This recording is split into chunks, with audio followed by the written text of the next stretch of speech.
Podcast. Bonsoir mes chers amis. L'extraordinaire aventure qui mit aux prises de façon mémorable Arsène Lupin et Herlock Sholmes commence un jour de décembre 1907 chez un marchand de bric-à-brac de Versailles. Un certain monsieur Gerbois, professeur de mathématiques, venait de dénicher un secrétaire en acajou qu'il décida d'offrir à sa fille Suzanne pour son anniversaire. Combien? 75 francs. 75 francs? C'est hors de prix. Il est empire, garantie d'époque. Ben, dites donc, à ce prix-là, je l'espère bien. Ben, je vous en offre 60, je ne peux pas faire plus. 60 francs, non, j'y perds. Regardez, monsieur le travail. Et 4 petits tiroirs de chaque côté et un grand au milieu. Oh. Allez, je vous le laisse à 70. Non, 65 et n'en parlons plus. 20 pour 65. Voilà 3 louis et 5 francs. Merci.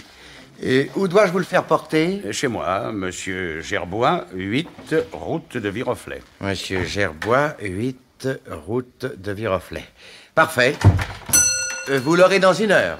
Bonjour, monsieur. Voudriez-vous me dire le prix de ce secrétaire, je vous prie? Oh, monsieur, vous arrivez trop tard. Je viens justement de le vendre à monsieur. Oh, comme c'est contrariant.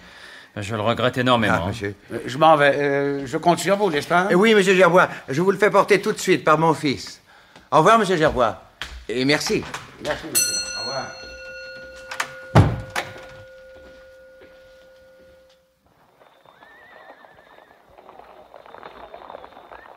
Monsieur? Monsieur, s'il vous plaît. Qu'est-ce que c'est? Excusez ma question si elle est indiscrète. Quand vous êtes entré chez cet antiquaire, c'était vraiment un secrétaire que vous cherchiez? Non, je cherchais une balance d'occasion pour mes expériences de physique. Ah bon, en somme, vous n'y tenez pas beaucoup. J'y tiens, voilà tout. Mais parce qu'il est ancien? Non, parce qu'il est commode. Bon, en ce cas, vous l'échangeriez volontiers contre un secrétaire aussi commode et en meilleur état. Celui-ci est en très bon état et l'échange me paraît inutile. Mais cependant, monsieur... Je vous en prie, monsieur, n'insistez pas. J'ignore le prix que vous l'avez payé, je vous en offre le double. Ça ne m'intéresse pas. Le triple. Vous saurez, monsieur, que ce qui m'appartient n'est pas à vendre. Vraiment. Dans ce cas, à bientôt, monsieur.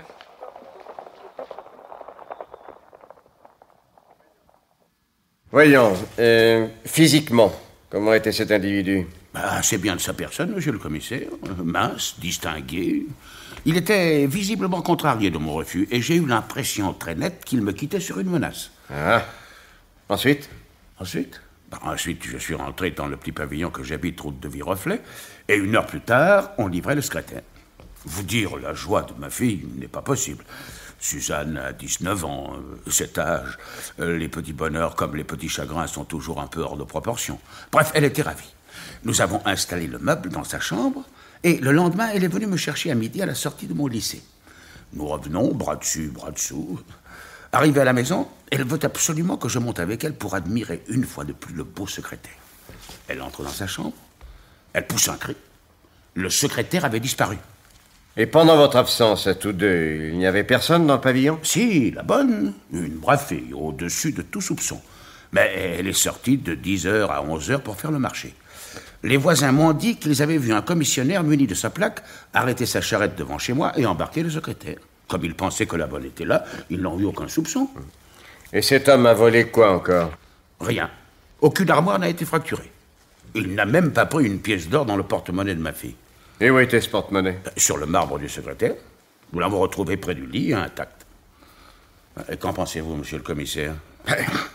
Il y a des collectionneurs que la passion pousse au vol, parfois même au crime. Ce meuble par lui-même n'avait rien d'extraordinaire. Savez-vous ce que je crois? Pour moi, il y avait caché dans le double fond d'un des tiroirs une véritable petite fortune. Cet individu le savait et il me l'a volé. Tout est possible. Pensez qu'avec une pareille dot, ma fille aurait pu prétendre au plus haut parti. Remarquez, elle, ça lui est égal. Elle veut épouser son cousin Philippe qui a une toute petite situation et pas un sou devant lui.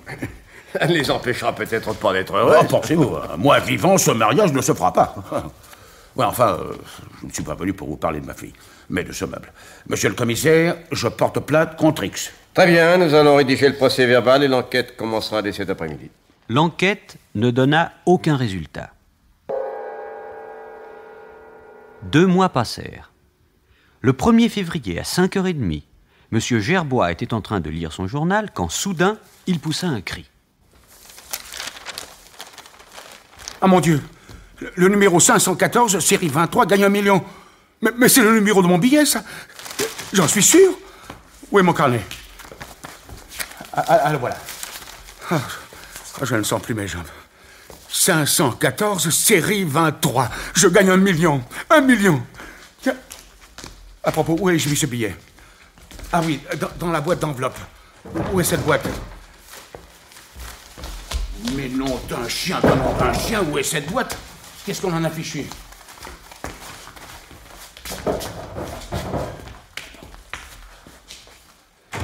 Suzanne! Papa? La boîte d'enveloppe de carte de visite que j'ai achetée au Louvre en rentrant de vacances, où est-elle? La boîte de... Oui, celle qui est toujours sur l'étagère.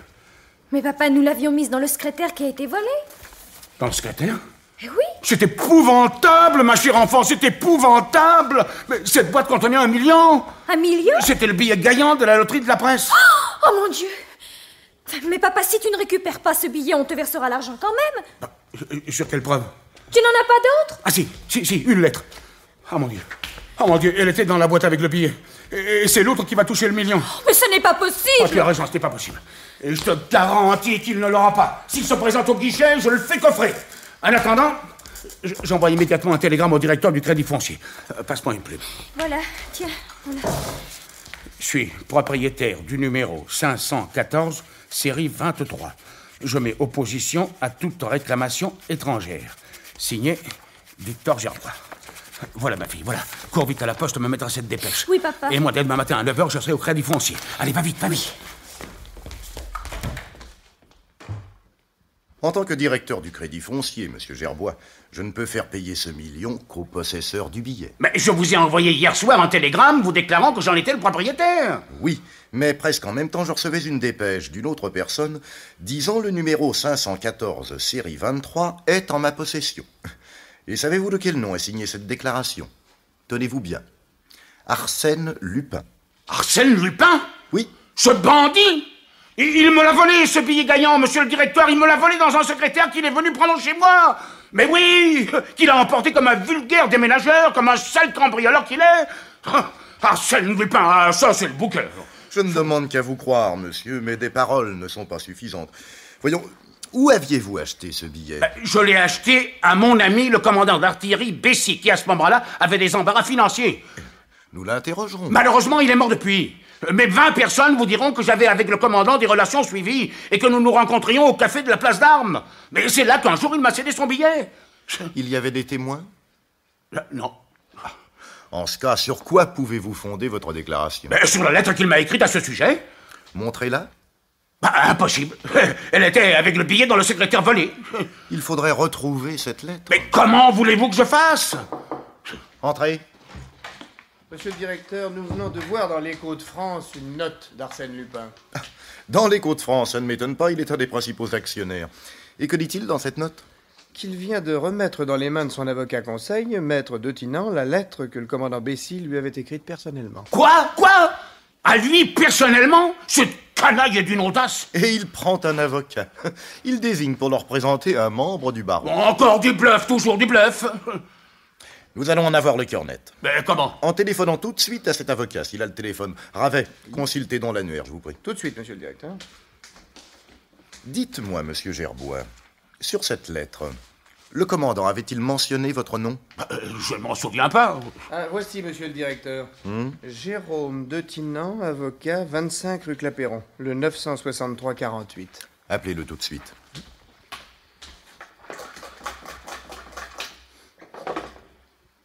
Allô, mademoiselle. Je voudrais le 963-48, s'il vous plaît.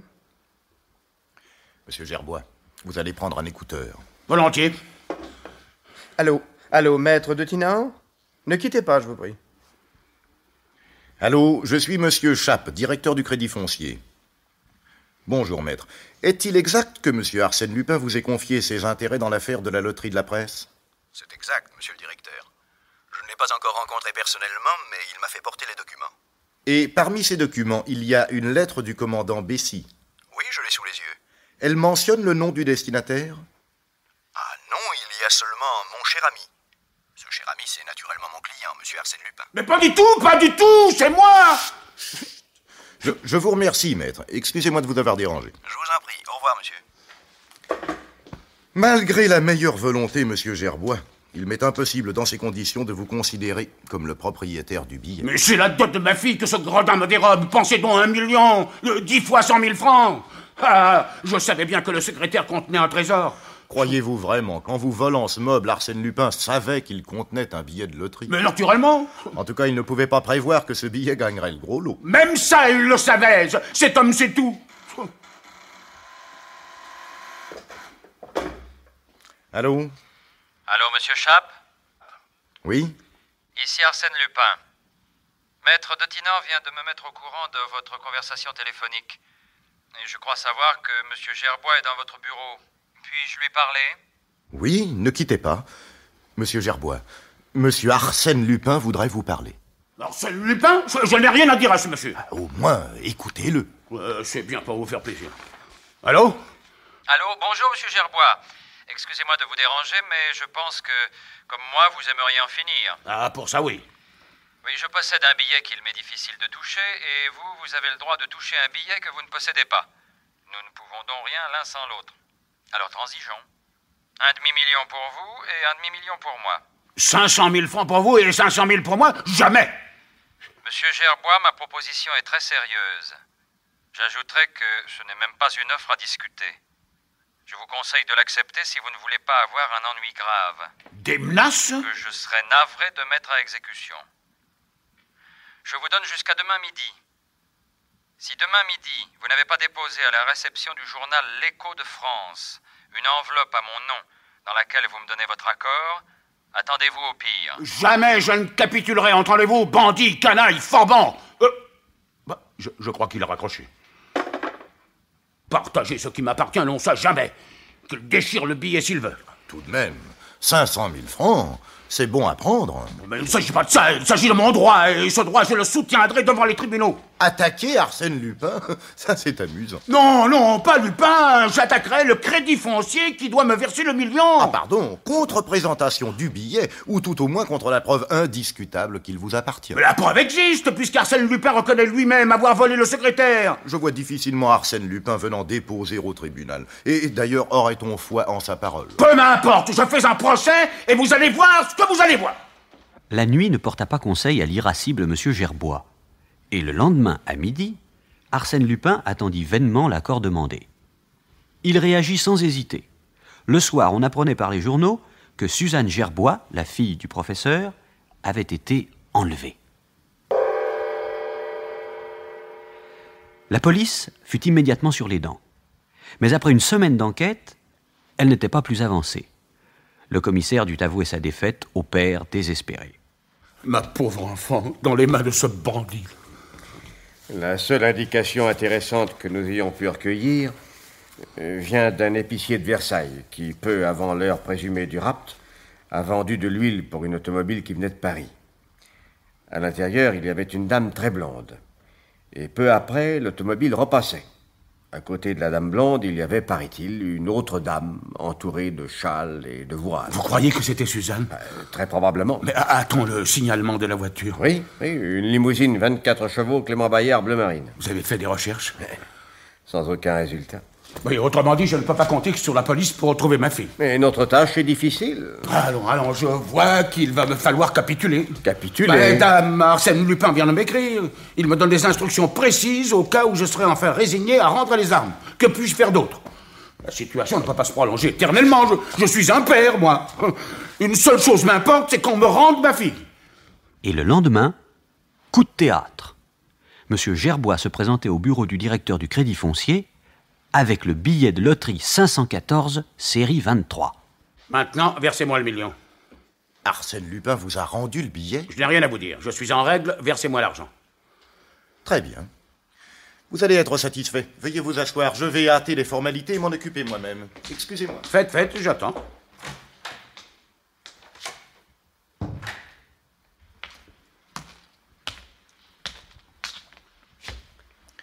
Dites-moi, Ravet. Monsieur le directeur?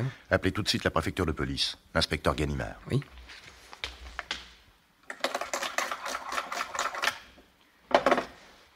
Allô, mademoiselle. Je voudrais le 825-92, s'il vous plaît. Ça ne doit pas être long. La police, on l'a en priorité. Ah, allô? Allô, la préfecture de police? L'inspecteur Ganimard, s'il vous plaît. Passez-moi l'appareil. Allô? Allô? L'inspecteur Ganimard? Bonjour, inspecteur. Ici le directeur du Crédit Foncier. Figurez-vous que M. Gerbois, le professeur du lycée de Versailles, vient de me présenter le fameux billet de loterie. Ah, je ne sais pas, il ne veut rien dire. Pour moi, Arsène Lupin le lui a remis, sous certaines conditions. Je vais donc verser le million, mais j'ai tout lieu de croire qu'en sortant d'ici, le pauvre homme va rejoindre le bandit pour lui remettre l'argent et récupérer sa fille. Je pense qu'en le prenant en filature, vous pourriez peut-être arriver jusqu'à Lupin. Bon. Bon, alors je vous attends. Sitôt que vous serez ici, je verserai l'argent. Après, à vous de jouer. Oui. Oui, à tout de suite. 20 minutes plus tard, Ganimard arrivait au Crédit Foncier. Il postait des hommes sur le trottoir d'en face, et, quand le million dans ses poches, M. Gerbois sortit, il fut pris en filature. Mais il donna précisément bien du fil à retordre à ses suiveurs. Il obéissait visiblement à des instructions détaillées d'Arsène Lupin. C'est ainsi qu'après avoir sauté dans un taxi-auto qui l'attendait au coin des boulevards, et qui démarra à toute vitesse, il descendit place du Palais Royal pour s'engouffrer dans le métro, en sortir place de la Concorde, prendre un autre taxi jusqu'à la place de la Bourse, redescendre dans le métro pour gagner la place Villiers et bondir enfin dans une troisième voiture qui l'arrêta devant le domicile de maître De Thinan, avocat d'Arsène Lupin, 25 rue Clapeyron. 1 minute plus tard, il entrait dans son bureau. Maître De Thinan? C'est moi. Soyez le bienvenu, monsieur Gerbois. Je vous attendais. Il est là? Pas encore. Et il va bien venir, n'est-ce pas? En tout cas, s'il vient ici, il risque gros. Cette maison est surveillée. Car j'ai l'impression que la police se méfie de moi aussi. Et de moi, non. Enfin, j'espère avoir semé les inspecteurs. J'ai obéi scrupuleusement à Lupin. J'ai tenu mes engagements, à lui de tenir les siens. Il me ramènera ma fille, n'est-ce pas? Je l'espère. Mais enfin, que vous a-t-il dit? Rien. Vous l'avez vu pourtant. Moi? Non. Il m'a simplement demandé par lettre de vous recevoir avec lui, de congédier mes domestiques avant 3 heures et de n'admettre personne dans mon appartement entre votre arrivée et son départ. Vous avez l'argent? Le voici. Vous permettez, je vais poser les liasses sur votre bureau. Faites donc. Décidément, 1 million en billets de banque, ça ne fait pas gros. Et que de travail il faut pour avoir ça. Mais, quelle heure est-il? 3 heures. 3 heures. 3 heures, et il n'est pas là. Pourvu qu'il ne se soit pas fait cueillir par la police. Je m'en réjouirais s'il n'y avait pas ma fille. Ah, qu'il vienne, mon Dieu, qu'il vienne. Cet argent que vous voyez là, je donnerai tout pour qu'on me rende Suzanne. La moitié suffira, monsieur Gerbois. Vous? Oui, c'est bien vous, je vous reconnais. Ma fille, où est ma fille? Mon cher maître, je ne saurais trop vous remercier de la bonne grâce avec laquelle vous avez consenti à défendre mes intérêts. Je ne l'oublierai pas. Mais vous n'avez pas sonné? Je n'ai pas entendu la porte. Avec moi, les sonnettes et les portes fonctionnent sans qu'on les entende jamais. Rendez-moi ma fille! Mais rassurez-vous, dans un instant, elle sera dans vos bras. Et puisque je vois le million sur ce bureau, ne perdons pas de temps. Vous permettez? 1 seconde. Je dois vous faire remarquer que mademoiselle Gerbois n'est pas encore rendue à son père. Oh, mon cher maître, suspecteriez-vous ma bonne foi? Moi qui suis le scrupule, la délicatesse même. Écoutez, c'est bien simple. Si vous craignez quoi que ce soit, ouvrez cette fenêtre et appelez. Il y a bien là une douzaine de policiers dans la rue. Tenez, regardez. Ah bah, ce que je vois, monsieur Gerbois, vous n'avez pas pu les semer. Pourtant, j'ai fait tout ce que vous m'avez dit. J'en suis certain, mais les gaillards sont habiles. Oh, bah tenez, j'aperçois le commissaire Folenfant. Ah, et Gréaume, et Dieuzy. Ah, bah tous mes bons petits camarades. Donc, Ganimard n'est pas loin. Eh bien, mon cher maître, appelez-les. Non? Décidément, vous êtes très intelligent. Voyons, de tous ces billets de banque, nous allons faire 2 liasses. Une pour monsieur Gerbois et l'autre pour moi. Mais elles sont déjà faites. Bravo. Permettez seulement que j'allège chacune d'elles de 25 billets pour les honoraires de maître De Thinan. Il n'en est pas question. Ah bah pourtant, mon cher maître... Vous me désobligeriez. Dois-je comprendre que vous ne voulez rien accepter d'Arsène Lupin? En tant qu'intermédiaire, j'aide une jeune fille à recouvrer la liberté. Je n'en demande pas plus. Soit. Bien, dans ce cas, cher monsieur Gerbois, ces 50 000 francs, permettez-moi de vous les remettre. Ce sera mon cadeau de noces à votre fille. Merci. Voilà, bon, oui, vous avez raison. Empochez-les vite. Vous savez, quand Lupin est là, on ne sait jamais, n'est-ce pas? Ah, dame. Bon, voilà qui est fait. Alors maintenant, vous êtes tranquille. Ah, avec vous, on ne l'est jamais. Merci pour la dot. Mais pour le moment, il n'est pas question que ma fille se marie. Parce que vous lui refusez votre consentement. Mais le dernier mot n'est pas dit. Quoi? Et les jeunes filles font souvent des rêves sans l'autorisation de leur papa. Heureusement qu'il y a de bons génies qui s'appellent Arsène Lupin et qui, dans le fond des secrétaires, découvrent le secret de ces âmes charmantes. N'y avez-vous pas découvert autre chose, monsieur Lupin? J'avoue que j'aimerais bien savoir pourquoi vous teniez tant à ce secrétaire. Parce que l'histoire me passionne, mon cher maître. Ça, je vous jure que j'ignorais totalement que dans un des tiroirs, il y eut un billet de loterie. Par contre, je venais d'apprendre que ce meuble était resté fort longtemps dans la discrète petite maison qu'habitait à Boulogne Marie Walewska, et qu'il s'agissait bien de ce secrétaire qui porte, sous l'un des tiroirs, cette inscription dédiée à Napoléon Ier par son très fidèle serviteur Mention. Et au-dessus de cette phrase, ces simples mots gravés par l'empereur avec la pointe de son couteau, « À toi, Marie ». Ça, par exemple. Et par la suite, Napoléon le fit copier pour l'impératrice Joséphine, de sorte que celui qu'on admire à la Malmaison n'est qu'une copie de l'original qui fait désormais partie de mes collections. Et tout ça pour aboutir à cette aventure qui a dû bouleverser ma pauvre petite Suzanne? De quoi parlez-vous? Eh bien, de cet enlèvement. Mais, cher monsieur, votre fille n'a pas été enlevée. Quoi? Ma fille n'a pas été enlevée? Oh, mais non, qui dit enlèvement dit violence. Or, c'est de son plein gré que mademoiselle Gerbois m'a servi d'otage. Quoi? De son plein gré? Comment une jeune fille intelligente qui cultive au fond de son âme un amour contrarié aurait-elle refusé de conquérir sa dot? Je vous jure qu'elle n'a pas été longue à comprendre qu'il n'y avait pas d'autre moyen de vaincre votre obstination. Vous avez réussi à lui parler? Oh, ce n'est pas une jeune fille à se laisser aborder par un homme. Non, c'est une dame de mes amis qui est entrée en contact avec elle. La dame blonde de l'automobile, naturellement. Oui, oui. Et depuis, mademoiselle Gerbois et sa nouvelle amie ont visité la Belgique et la Hollande de la manière la plus agréable qui soit. D'ailleurs, votre fille va immédiatement vous donner de plus amples détails. Ah, tenez, c'est elle. Maître, auriez-vous l'amabilité d'aller ouvrir? Mais très volontiers. Merci. Oh, papa! Ma fille! Oh, papa! Ma petite fille! Bon, je vous demande pardon, mademoiselle, de toutes ces tribulations. J'espère que vous n'avez pas été trop malheureuse. Oh, madame est une charmante compagne de voyage. Ah. Et si je ne m'étais pas fait tant de soucis pour mon pauvre père... Enfin, tout est bien qui finit bien. Eh bien, embrassez-le encore une fois et profitez de l'occasion, elle est excellente, pour lui parler de votre cousin. Mon cousin? Je ne comprends pas. Monsieur, vous comprenez très bien. Votre cousin Philippe, dont vous gardez précieusement les lettres. Ben maintenant que vous avez une dot, votre père n'a plus aucune raison pour s'opposer à votre mariage. N'est-ce pas, cher monsieur Gerbois? Mon Dieu, évidemment. Oh, papa, mon petit papa. Ah, comme on est récompensé de faire le bien. Eh oui, ce bonheur est ton œuvre, Lupin. Ces êtres te béniront plus tard. Ton nom sera pieusement transmis à leurs petits-enfants. Oh, la famille. Venez donc voir, Lupin. Oui? Les policiers ne sont plus là. Non, mais c'est qu'ils sont sous la porte cochère. Ou peut-être même déjà dans l'escalier. Bien qu'ils ne se doutent pas de ma présence ici. Ils ont vu entrer ces deux dames, mais pas moi. D'ailleurs, comment me serais-je introduit dans une maison qu'ils ont fouillée ce matin de la cave au grenier? Non, ils doivent encore attendre mon arrivée pour me faire saisir au passage. Je crois bien qu'ils montent l'escalier. Parbleu. Ils pensent qu'une de ces dames qu'ils ont vues entrer est ma collaboratrice et que je l'ai chargée de toucher l'argent. Et ils veulent l'arrêter. Oh, probablement, oui. Ils vont sonner. Oui, mais n'ouvrez pas, hein. Et s'ils forcent la porte? Et la loi. Jamais Ganimard n'oserait violer la demeure d'un citoyen français. Mais enfin, ça ne pourra pas durer. Vous êtes pris dans la souricière. Ici, nous sommes au 3e étage. Vous ne pouvez tout de même pas sauter par la fenêtre. Tiens, voici Ganimard et ses alguazils. Oh, mon Dieu! Il est 3h42. Chère mademoiselle, vous et votre père, et vous aussi, maître, je vous autorise à sortir de ce salon quand il sera 3h46, mais pas avant. Sinon, il vous arriverait de graves ennuis. Mais qu'allez-vous faire? Ganimard s'impatiente. Vous êtes prête, cher amie? Oui. Passons dans l'antichambre. Quant à vous autres, ne bougez pas d'ici. Au nom de la loi, ouvrez! Au revoir, Ganimard. Mes hommages à madame. Un de ces jours, j'irai lui demander à déjeuner. Et ouvrez, ou nous forçons la porte! Notre devoir est d'aider la police. Moi, j'ouvre.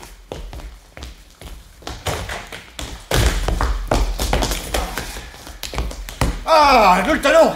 Où est-il? Il a dû filer par l'escalier de service. Où est la porte? Au bout du couloir. Allez, allez, vous autres! Ah! Ah, mais la porte de l'escalier de service est fermée à double tour. La clé est dans la serrure et de ce côté-ci. C'est donc pas par là qu'il s'est enfui. Qu'ils se sont enfuis. Il était avec la dame blonde. Mais alors où sont-ils passés? Ils sont sûrement encore dans l'appartement, cachés dans l'une des chambres. Allez, allez, vous autres, cherchez et amenez-les-moi. Ah, mon petit Lupin, tu me narguais tout à l'heure. Eh ben, cette fois, tu es cuit. À 7 heures du soir, M. Dudouis, chef de la sûreté, étonné de n'avoir point de nouvelles de Ganimard, se rendit chez maître Detinan, et il aperçut, dans le salon, 2 jambes qui s'agitaient, tandis que le torse correspondant était engagé dans les profondeurs de la cheminée. Ohé!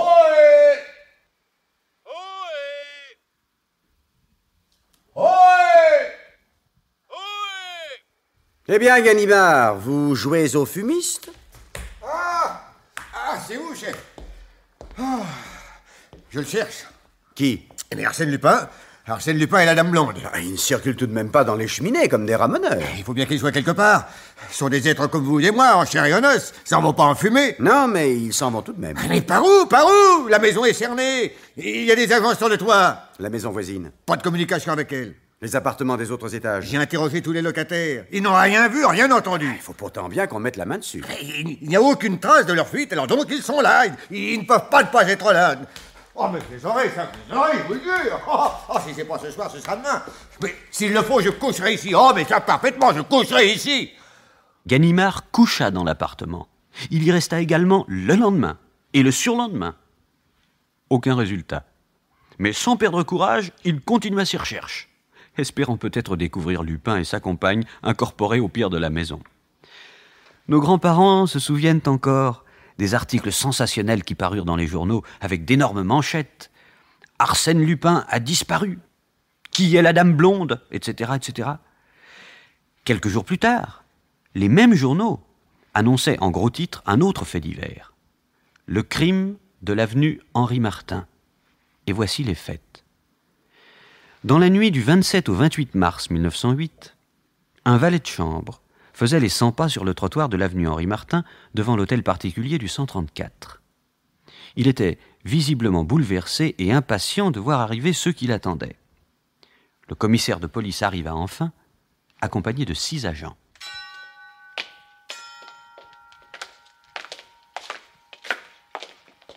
Ah, monsieur le commissaire. Qui êtes-vous?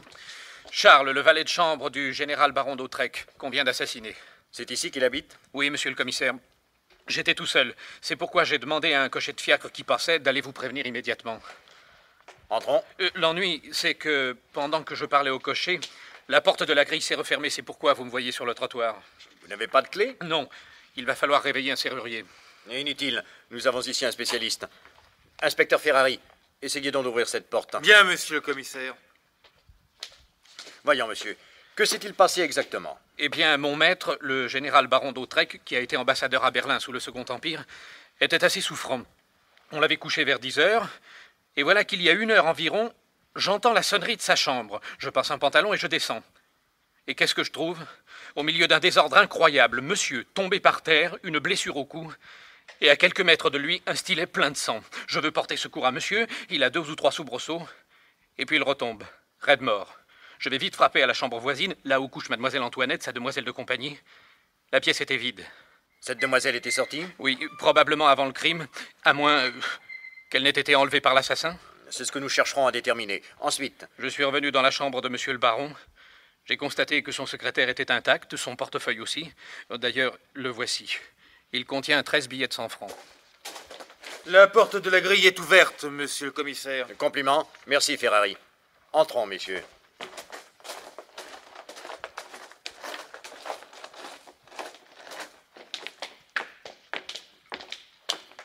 Où se trouve la chambre de votre maître? Au rez-de-chaussée, tout de suite à droite en entrant.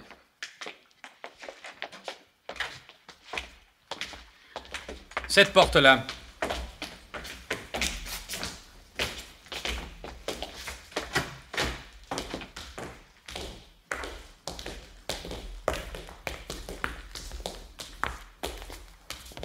Bien.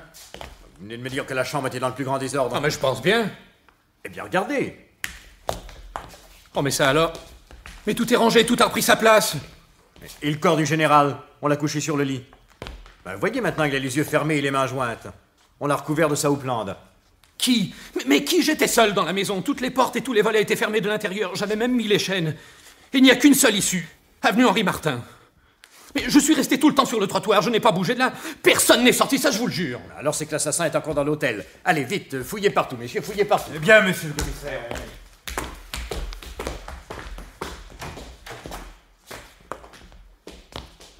Et naturellement, le poignard a disparu. Voyons, quelle est la dernière personne que vous ayez vue près du baron? Mademoiselle Antoinette. Son lit n'est pas défait. Comment serait-elle sortie? Et par la porte? Impossible, nous avons retrouvé les verrous fermés de l'intérieur et les chaînes encore accrochées. Ah mais oui. Oh, ça c'est tout de même un peu fort. Les agents eurent beau fouiller l'hôtel, l'assassin avait disparu.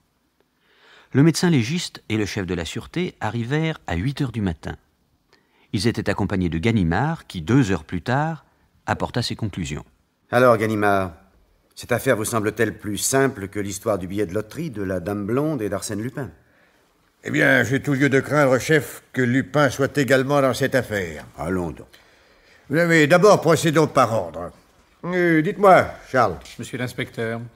Quand vous êtes entré pour la première fois dans cette chambre, autour de la victime régnait, avez-vous dit, le plus grand désordre. Oh oui, monsieur l'inspecteur. Et quand vous êtes revenu avec le commissaire, tout était remis en place. Oui. Mais chaque chose était-elle exactement à sa place habituelle? Ah oui, exactement.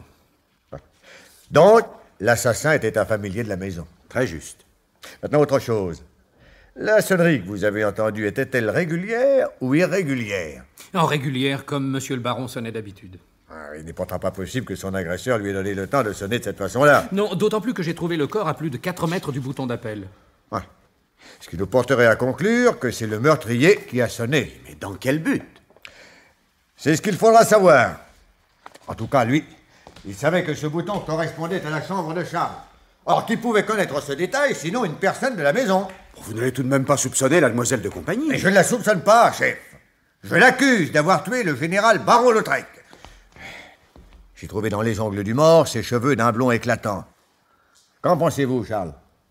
Ah, mais oui, ce sont bien les cheveux de mademoiselle Antoinette. Oh, et puis je me rappelle maintenant, le stylet qui a servi à tuer la victime, c'était son coupe-papier. Une preuve de plus. Maintenant, il reste à expliquer comment elle a pu sortir de cette maison. Or, cette demoiselle Antoinette apparaît et disparaît dans cet hôtel aussi mystérieusement qu'Arsène Lupin pénétra chez Maître Détinant et s'en échappa en compagnie de la Dame Blonde.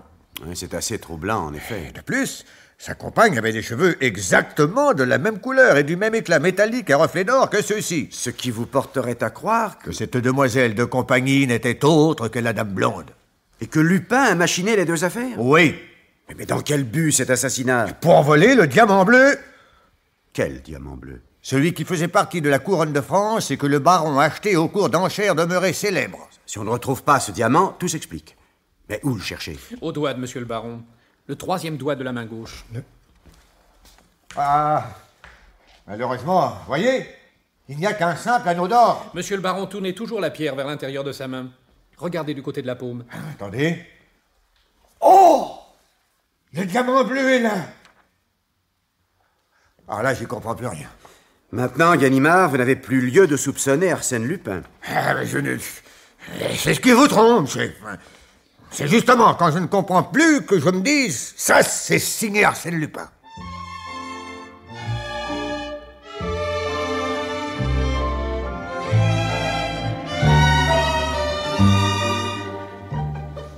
Dans la série Les Aventures d'Arsène Lupin, vous venez d'entendre, adapté par Jean Marcillac d'après le roman de Maurice Leblanc, Arsène Lupin contre Herlock Sholmes, la Dame Blonde, premier épisode. C'est une production de Maurice Renaud. Prise de son, René Cambien, bruitage Henri Saint-Georges, réalisation Abder Isquet. Avec dans le rôle d'Arsène Lupin, Michel Roux, Monsieur Gerbois, Henri Nassier, le commissaire de Versailles, Georges Hubert, le directeur du Crédit Foncier, Claude Nicot, maître de Tinan, René Berriard, Ganimard, Lucien Rimbaud, le commissaire du 16e arrondissement, Marcel Charvet, Charles Polguet, l'antiquaire Louis Herbestier, le secrétaire Philippe Dumas, Ferrari, Jean Rougerie, avec Anna Gaylor, Suzanne Gerbois et Jean Marchas, sociétaire de la Comédie Française, Monsieur Dudouis, chef de la Sûreté, le conteur Robert Marcy.